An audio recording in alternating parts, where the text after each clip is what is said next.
SCP-136, Naked Doll. Object Class, Euclid. Special Containment Procedures. No extraordinary containment procedures are necessary. SCP-136 is to be kept in a standard 10 meters by 10 meters by 10 meters concrete containment room.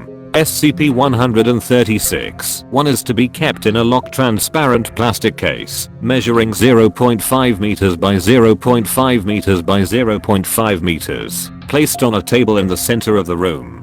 Video surveillance is unnecessary when SCP-136 is not being actively examined. As of Incident I-136-C, see Incident Reports, only Class D personnel may enter the SCP-136 containment chamber more than once in any 30-day period without special authorization from Director. Data expunged. Description: SCP-136 has no effect on non-humans. SCP-136 describes two phenomena. SCP-136-1 is a variable appearance, but generally manifests as a crude clay, wood, metal, or cloth doll, usually identifiable as female, and usually between 10 and 30 centimeters in length. The doll appears as male in approximately 10% of viewings. SCP-136-1 has no unusual properties that can be measured empirically. Mass spectrometry of samples taken from the doll return typical results for its present material. When the doll is damaged to the extent where it no longer appears human, usually upon removal of the head or all limbs, it vanishes completely and reappears in a new configuration within a 1 meter radius.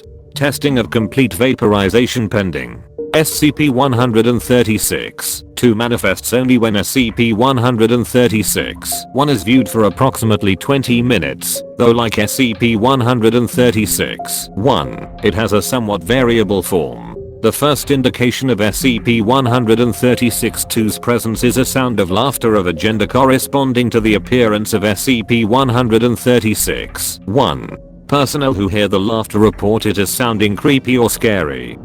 The laughter lasts for an interval of anywhere from 5 seconds to 2 minutes, after which is a period of silence, usually of about 5 minutes. After the period of silence, SCP-136-2 appears along with the abrupt disappearance of SCP-136-1.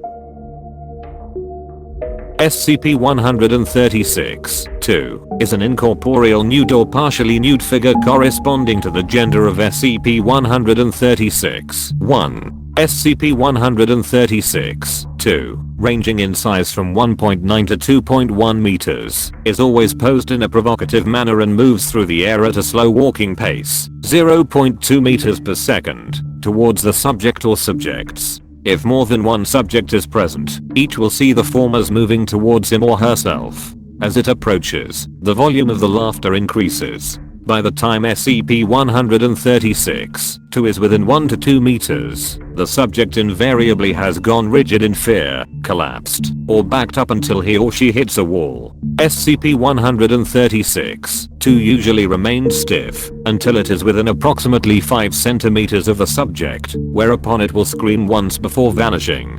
10 to 15 seconds later, SCP-136-1 will reappear in its previous location in a different configuration. The apparition has a very disturbing appearance. Its mouth is far too wide, frozen in a rictus of pain and arousal. It will occasionally bare its teeth or lick its lips. Its irises take up almost the entire sclera of its eyes, which appear mad and bloodshot. If female, it will have an absurdly narrow waist and large breasts. The experience of viewing SCP-136-2 is profoundly upsetting, and has universally caused night terrors for up to 6 months in every single subject, possibly as a result of its psychic intrusion. After reviewing, most subjects are unable to leave the containment room without assistance. Interestingly, Class D personnel with a history of sexual deviancy still experience a strong negative reaction to 136-2. At no point has SCP-136-2 been observed to move past the boundaries of its containment room. See Incident Report I-136-A. Additional information. SCP-136 was recovered from the children's bedroom of an abandoned house in, data expunged, that was reportedly haunted. A routine sweep of such reported homes by Foundation personnel discovered SCP-136 when Agent Data expunged fell from a second-story window, screaming. Incident reports. Incident I-136 Data expunged /19 Data expunged. Dr. Simon was the 25th subject to observe 136-2 and the 4th to do so voluntarily. The viewing proceeded in the usual manner with no anomalies. Approximately 2 hours after viewing 136-2, Dr. Simon, who was in the break room with several other researchers, screamed and dropped his coffee mug. He incoherently indicated that he could see 136-2 floating down the hall towards him. Dr. Morris and Dr. Harrison restrained him, assuming that he had simply been badly shaken by the experience. After approximately 2 minutes, all present in the room fell unconscious. Dr. Soboy recovered first and proceeded to awaken her colleagues. Dr. Simon had lapsed into a coma and died 3 days later. Dr. Mears requests reclassification to Keter class. Reclassification as Keter class denied. We cannot dismiss the possibility that the unfortunate incident wasn't caused by some other telepathic SCP. Incident I-136B Data expunged /2000 Data expunged. It happened again today. Agent Data expunged shoved a few Class Ds into the room, and he was standing outside with Data. Expunged 136 finished doing its thing, and I was helping them drag the subjects out of the room when everything went black. I woke up to Agent Data expunged smacking me in the face and 3 Class Ds in comas. This thing is killing people. We haven't learned anything new from it in 10 years, and we can't use it. I request that we find a way to terminate 136. Maybe get a psychic SCP in here with it. It's not like burning it will do anything.